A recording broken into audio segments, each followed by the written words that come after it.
cube of fog, so thick it's solid, Tetrising its way through the dark streets, and it turns down alleys and changes shape to fill wall to wall, where the wet slips between bricks and the stray dog then licks and the rat nibbles on dead pus and dead puss. There's a diner whose light leaks onto the street, attracting doom fireflies. It serves as a beacon for all the old, rusty, lonely people awake at 3 a.m. with nothing better to do than sit in said diner and lament over mistakes, regrets, and ogle the once attractive waitress. For them, it's a noir film. They're waiting for a femme fatale to enter the room and change their lives with 3 minutes of temptation and back-breaking sex before she kills them with an ice pick. Love, we hear a voice from the counter. Love is a burger with a rock in it, scratching at your throat. It was supposed to be perfect, but now you're the one clutching at your neck. Love? Pah! I never liked burgers anyway. Zoom into the freezer and we see resting on the second shelf a long, sharp stick of ice to pierce a hole in an artery. Come on, soldiers, she'll say, let's paint the town red, and before the night is out, one lonely old man's dreams will come true. So I adjust the microphone to pick up the smacking of saliva in the cracks of my lips, and I finish that tale as if it meant something, and I feel what could be a beat behind me, but it's more distant and indignant than I could ever be, and downstage in front is a woman who gets it and gets me, and she pulls me and pills me, and we spend the night swimming in each other's sweat. Tell me again, she said, smothering port wine jelly on her cunt. Tell me about those who reach nirvana, injecting their eyeballs with junk. Tell me about how homeless people are the drum kits of the city, or how the world is pathetic and the universe is shitty.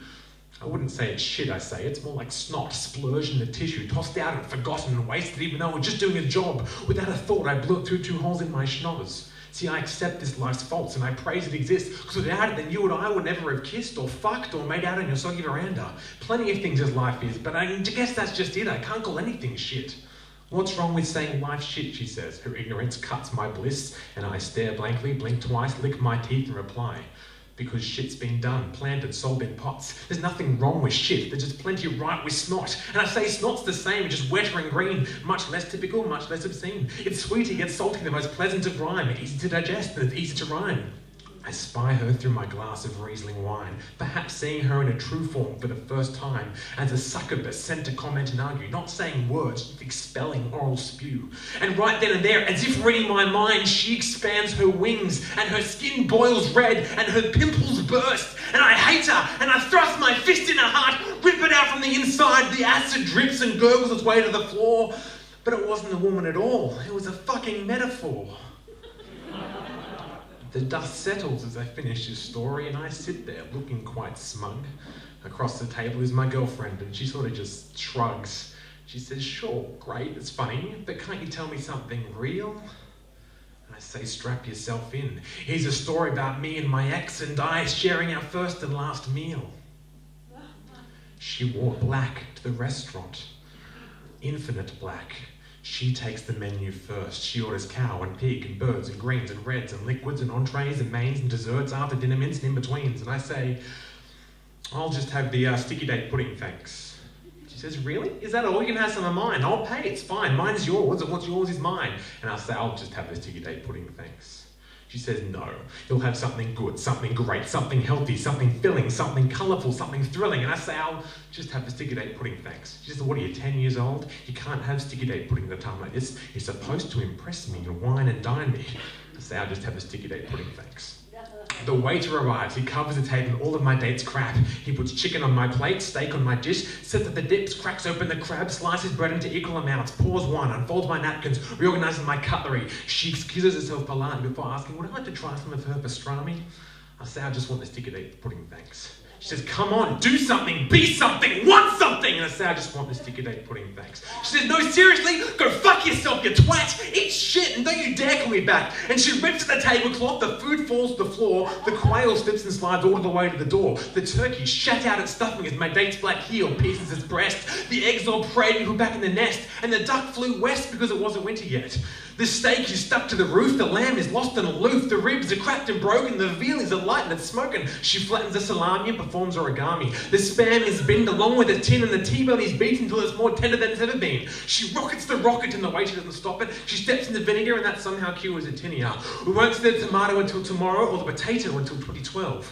She pours the red wine on the white carpet, the white wine on the red walls, the sparkling in the fish tank, the lemonade on the candy bank, left the water alone, but considered taking a sip, she was running out of breath before she really ran amok. For she was now a Mack truck, and she blew through the walls, a trail of falling debris in her wake. And I keep my eye on my sticky date cake.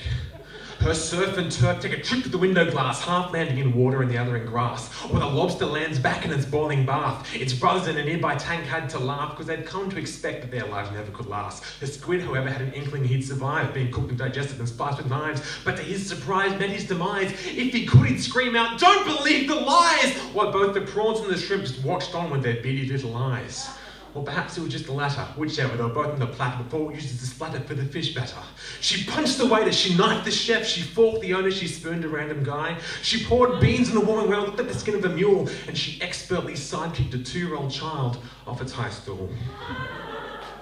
Amongst all the destruction, I just can't resist, and I just slowly reach for my fork, let it sink into the dark sponge through the soup sauce. Delicately place the caramel on my tongue and let it dribble in my mouth. Close my eyes, suck on it and swallow twice.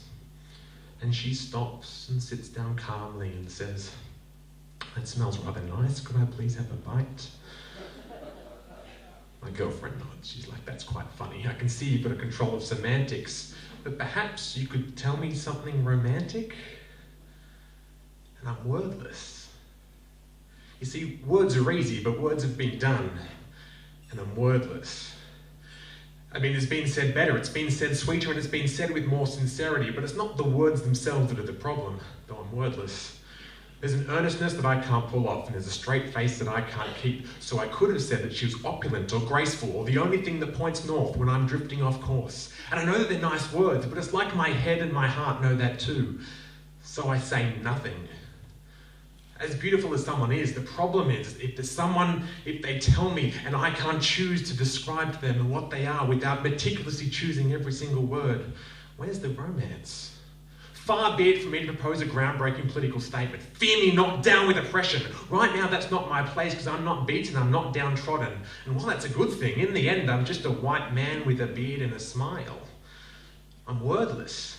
But I can string them together to tell you a story. I can stop you from remembering I'm boring. I can tell you something. I'll tell you I'm hungry to try and tell you I'm angry or sorry or hurtful. But I worry it'll come out wrong.